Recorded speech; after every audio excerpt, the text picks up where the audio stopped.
natin siya.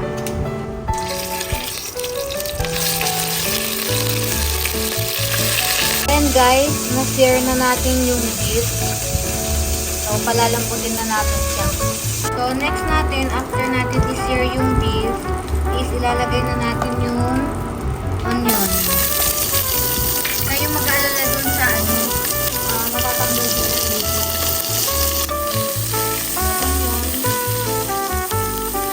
Pinagay natin yung garlic.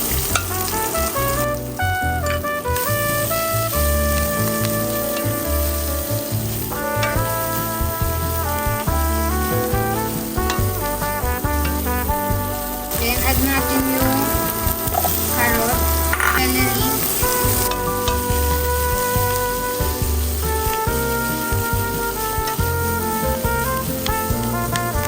and then lagay na natin yung tomato paste. 2 tablespoons lang guys. Then lagay na natin yung wine. Yung wine natin, dry wine to dry red wine. So around 2 cups lang. So 2 cups.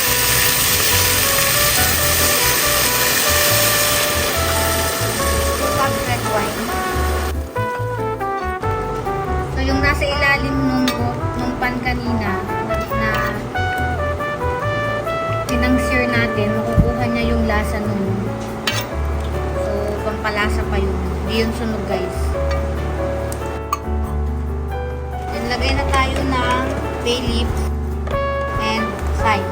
Pwede namang fresh, pero since maliit pa kasi yung fresh ulit, so dried thyme na lang lagay natin.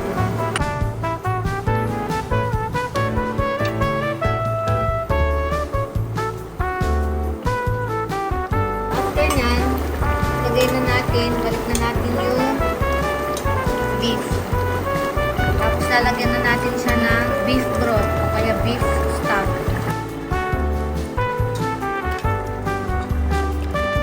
Kailangan nakasubmerge ko sa tubig para siguradong mapalambot ng maayos na pantay.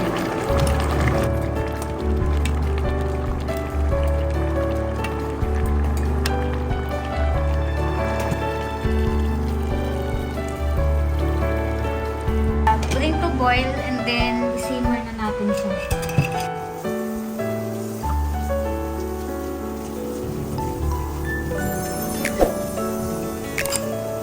What country are you from?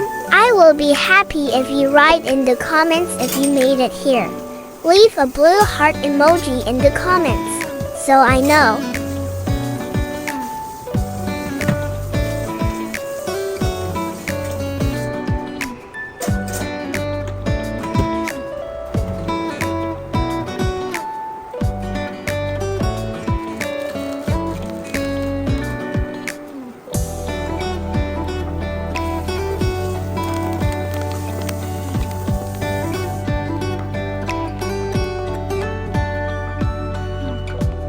Hinaan ko na yung meat niya. Low heat na tayo kasi simmer na natin siya. And syempre, kailangan natin siyang takpan.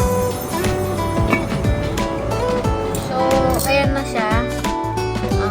1.5 hour lang din natin siyang sinimmer.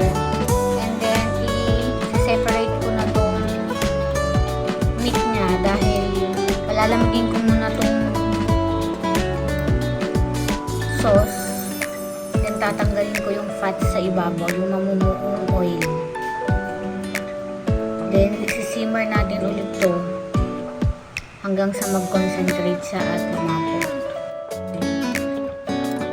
1.5 hours lang to. Simmer ha, singing lazy bubble dapat.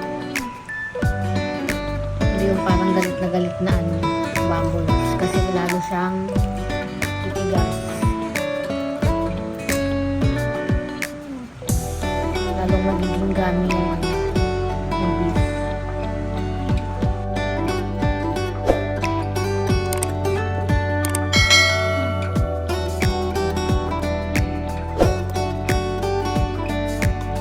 I-strainer ko din to. Pwede namang hindi kung ayaw nyo. Pero i-strain ko yung veggies. Lahat yung nilagay ko.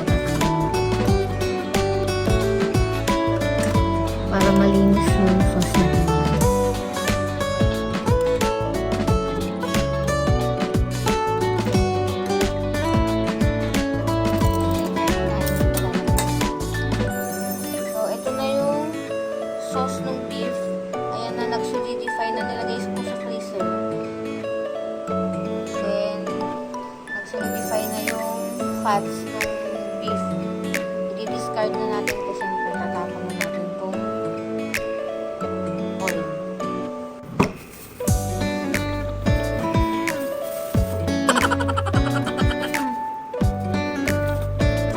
Yan, isi-simmer natin itong sauce niya hanggang sa umapot. Then, lalagay rin natin yung beef. Tsaka natin siya ipi-plating.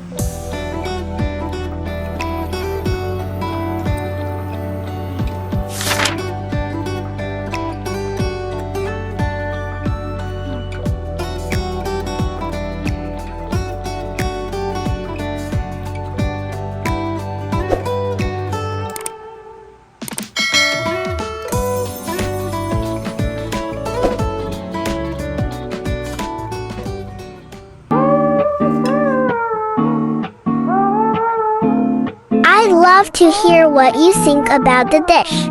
So please feel free to leave a comment and a rating if you have tried it. New recipes are added every week, so let's connect.